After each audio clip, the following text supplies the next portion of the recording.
An apparently hacked phone conversation during which a senior U.S. diplomat disparages the EU over the Ukraine crisis has been posted online. A voice resembling that of Assistant Secretary of State Victoria Nuland reportedly refers to the EU using a graphic swear word. The U.S. said Ms. Nuland had apologized for these reported comments.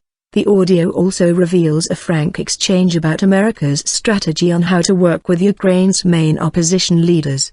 The tape appeared on YouTube after Russia had accused Washington of meddling in Ukraine. Mass anti-government protests erupted in Ukraine in late November after President Viktor Yanukovych refused to sign a far-reaching association and trade agreement with the EU, under heavy pressure from Moscow. Russia itself has been widely accused of intervening in Ukraine, using its economic clout to persuade Mr. Yanukovych to abandon closer ties with Brussels in favor of Russia and other ex-Soviet states. Not a good idea. The alleged conversation between Ms. Nuland and the U.S. ambassador to Ukraine, Jeffrey Pyatt, appeared on YouTube on Thursday. The 4-10-sec video was entitled Maidan's Puppets in Russian and also had a transcription of the whole conversation in Russian. At one point, the female speaker mentions the UN and its possible role in trying to find a solution to the Ukraine standoff. She says, "So that would be great, I think, to help glue this thing and have the UN help glue it, and you know." She then uses the graphic swear word about the EU. The two officials also discuss frankly the merits of the three main Ukrainian opposition leaders,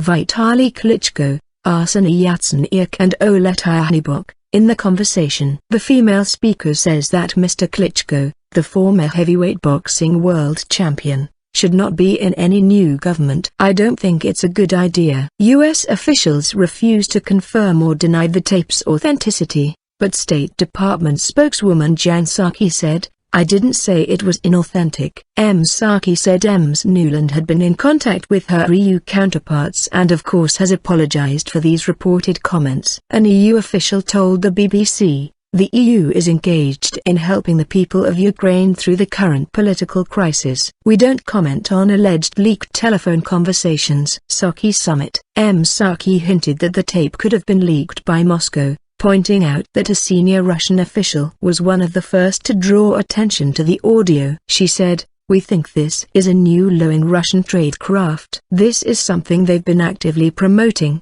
posting on, tweeting about." White House spokesman Jay Carney added, "I would say that since the video was first noted and tweeted out by the Russian government, I think it says something about Russia's role." Earlier on Thursday, a senior aide to Russian President Vladimir Putin accused Washington of interfering in Ukraine's domestic affairs. Sergei Glazyev said the U.S. was spending $20 million, £12.3 million, 14.8 meters euros, a week on Ukrainian opposition groups, supplying rebels with arms among other things, and he suggested that Moscow could also intervene. Mr. Yanukovych is due to meet Mr. Putin on Friday in Sochi, on the opening day of the Winter Olympic Games there. Mr. Yanukovych held talks in Kiev with Ms. Nuland on Thursday, at which he said he favored dialogue and compromise with the opposition. Also in the capital, thousands of Ukrainian opposition activists, some carrying shields and baseball bats, marched from their camp on Independence Square to Parliament in a show of force. They came close to government supporters who were camped next to Parliament behind barricades manned by hundreds of police, but the march passed off peacefully.